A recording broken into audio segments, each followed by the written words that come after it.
You ask Tiger to calculate. This deals with linear inequalities with one unknown. The final result is g equal or smaller than -20.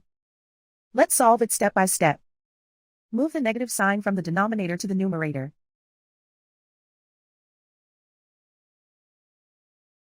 Isolate the g. Multiply both sides by 4.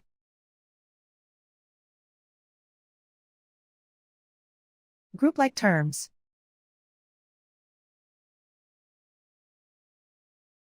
Multiply the coefficients.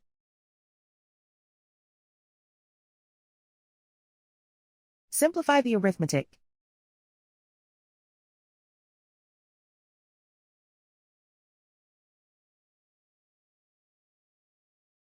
Convert the g into a positive number.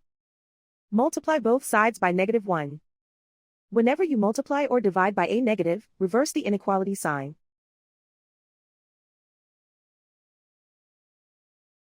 Remove the ones.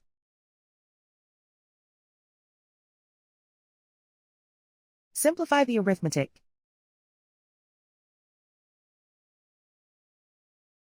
Plot the solution on a coordinate grid. And so the final result is g equal or smaller than -20.